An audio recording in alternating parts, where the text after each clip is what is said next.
میگه زمانی که از دستورات الله جل جلاله نافرمانی کردن، سرکشی کردن، معصیت کردن، الله اونها را میمون ساخت. میمون بزرگانشان را خنزیر ساخت و اشخاص کوچکشان را شادی ساخت. عزیزان دل، و این شکل الله جل جلاله در مورد هلاکت قوم هزار گرانقدر عزیزان حاضر در مجلس، ریشسفیدان معزز، السلام علیکم و رحمت الله تعالی و برکاته.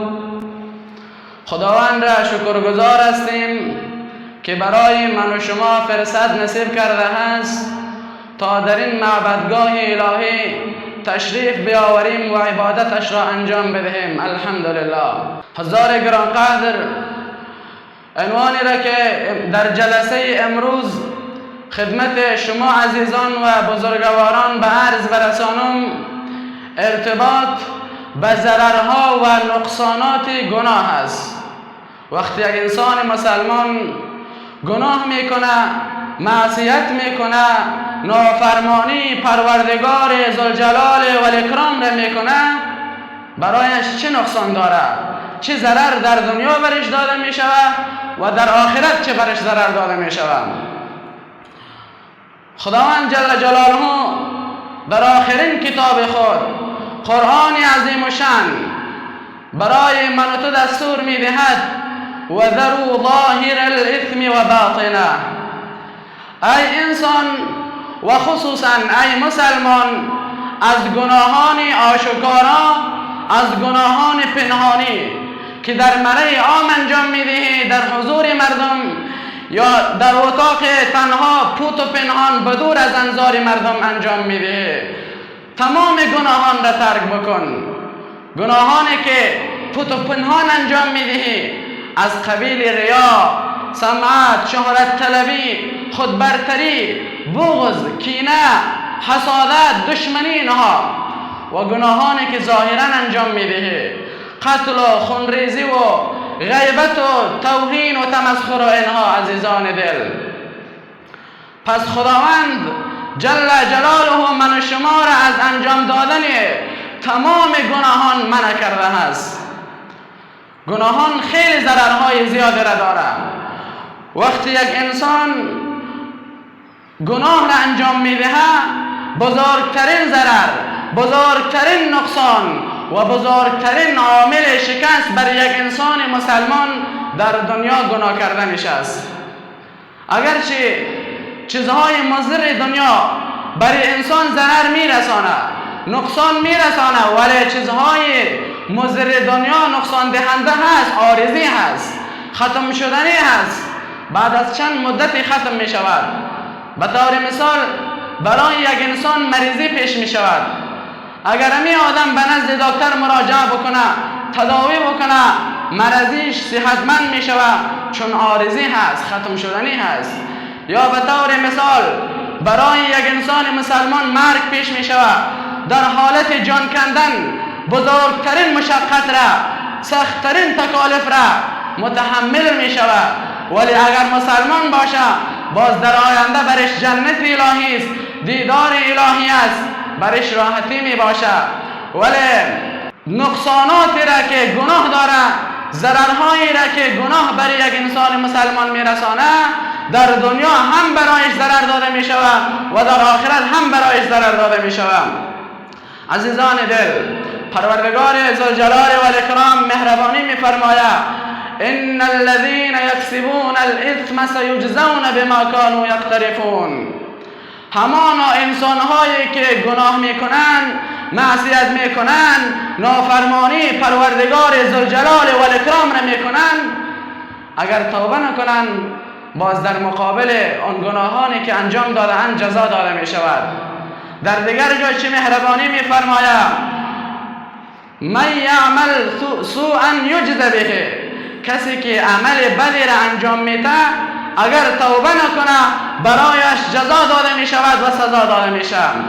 در دیگر جای چه مهربانی می فرماید و من یعمل مثقال ذره شرا یره، هر کسی که به اندازه یک ذره گناهی را انجام می‌دهد، در روز قیامت جزایش را می‌بیند. شما عزیزان می‌فهمین که یک ذره چه اندازه هست. وقتی که از بیرون آفتاب به داخل اتاق بزند، ما یک قسم ذره های خردخردترک را می‌بینیم. این میره ذره گفته می‌شود. وقتی که یک انسان گناه می‌کند، در مقابلش جزایش را در روز آخرت می‌بینم. برادران عزیز، وقتی که امت‌های سابقه هلاک شدند، تباه شدند، برباد شدند، سبب هلاکتشون چی بوده است؟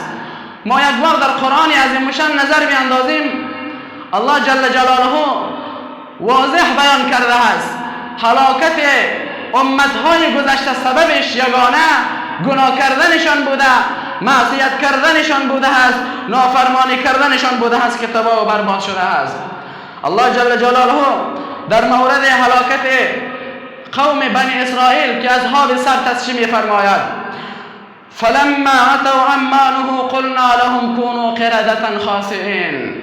میگه زمانی که از دستورات الله جل جلاله نافرمانی کردن، سرکشی کردن، معصیت کردن، الله اونها را میمون ساخت. میمون بزرگانشان را خنزیر ساخت و اشخاص کوچکشان را شادی ساخت. عزیزان دل، و این شکل الله جل جلاله در مورد هلاکت قوم حضرت موسی علیه السلام فرعون هست چی میفرماید؟ الله جل جلاله مهربانی میفرماید فلما آسفونا انتقمنا منهم فقلنا لهم فاغرقناهم اجمعین. زمانی که قوم حضرت موسی علیه السلام یعنی فرعون در مقابل دستورات الله سرکشی کرد، الله جل جلاله تمامشان را هلاک کرد، به دریا غرقشان ساخت. عزیزان دل، شما فکر کنین یک بار که قوم حضرت لوط علیه السلام بدون چند افراد که تمامشان هلاک می شود، جبرائیل علیه السلام از زیر زمین بالا می کند، با آسمان ها می برد و از آسمان پس به زمین می اندازد، زیر و زبرشان می کند و این شکل از بالایشان سنگ های آتشین را می اندازد، به این گونه هلاک می کند. سببش چی بوده است؟ واضح است که سببش چی بوده. آنها گناه کردند، معصیت کردند و این شکل الله جل جلاله در مورد هلاکت قوم حضرت نوح علیه السلام می فرماید آنها را همهشان را بدون چند فرد همهشان را به دریا غرقشان ساخت. عزیزان دل، این شکل وقتی که قوم حضرت شعیب علیه السلام هلاک می شوند، الله جل جلاله از آسمان از ابر بالایشان آتش را میبارد، به همین شکل آنها را از بین میبرد. شما فکر کنین که قارون با تمام دار و ندارش به زمین فرو میرود، خسف میشود. دلیلش چی بوده است؟ بله، یگانه دلیلش نافرمانی الله را کردن، معصیت کردن. شیطان با وجود که آنقدر عبادتی که کرده بود با آسمان ها، با کثرت عبادتش باز هم از آسمان ها رانده شد، ملعون درگاه الهی قرار گرفت. سببش واضح و معلوم است که چی بوده. بالاخره خداوند جل جلاله پیامبر وقت را برای هر ملت، هر قوم روال کرده است. اون ملت، اون قومی که سخن و اقوال پیامبرانشان را قبول نکردند، الله جل جلاله آنها را هلاک ساختند، تباه ساخت، برباد ساخت. عزیزان دل، بله، این واقعاتی که الله جل جلاله در قرآن عظیم شان ذکر می کند، این بدون فایده نیست، حتما یک هدف و مقصدی هست. الله جل جلاله برای من و تو این واقعات را ذکر می کند تا من و تو پند بگیریم، عبرت بگیریم، همانند که امتهای سابقه نافرمانی الله را کردن، معصیت کردن، سرپیچی از دستورات الله کردن، الله آنها را همهشان را تباه ساخت و برباد ساخت. عزیزان دل، و این شکل خداوند ما و شما را عزیزان دل توفیق بدهد که گناه نکنیم و گناه را گناه بدانیم، از گناهان خود پشیمان شویم. بزرگترین گناه، خطرناکترین گناه را گناه ندانستن است.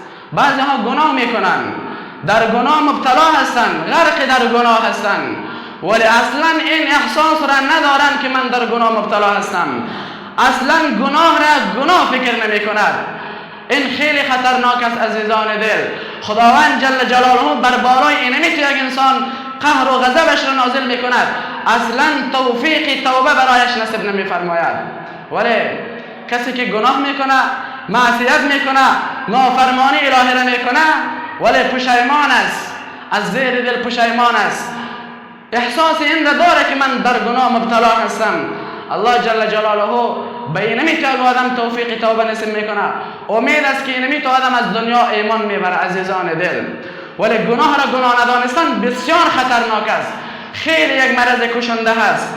شما فکر بکنین که سبب قبولیت توبه حضرت آدم علیه السلام چی بوده است؟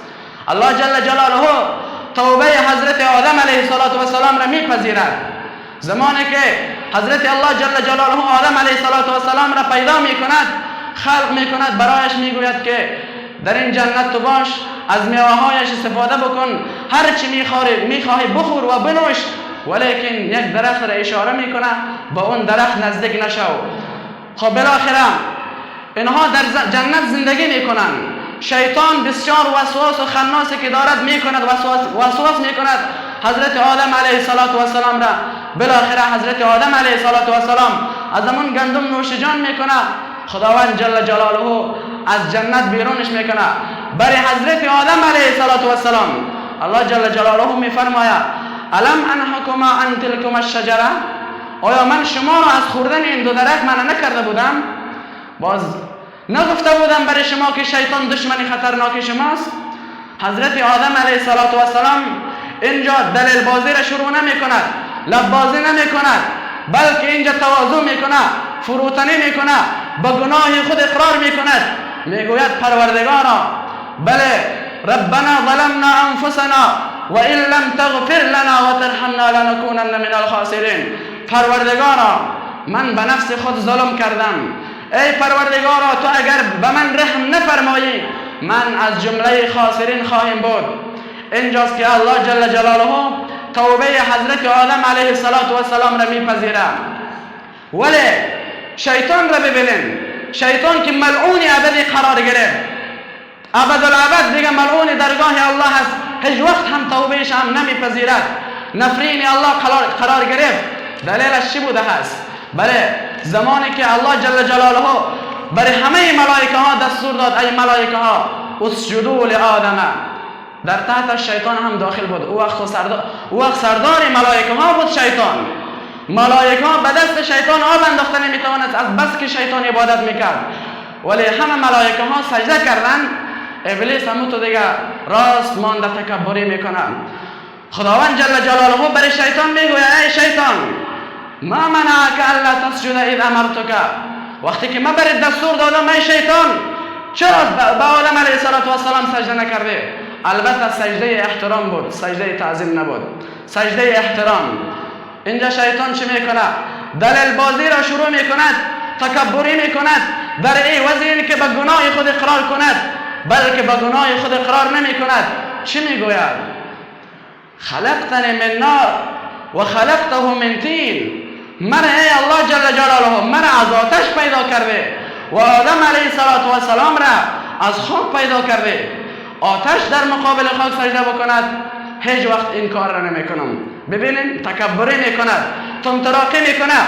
الله جل جلاله ملعون ابدی قرار می دهد، با وجودی که در آسمان ها چقدر عبادت کرده بود، آنقدر عبادت کرده بود خیلی به اندازه بود، ولی برعکس به گناه خود اعتراف نمی کند، به گناه خود اقرار نمی کند. الله جل جلاله ملعون ابدی قرار می دهد.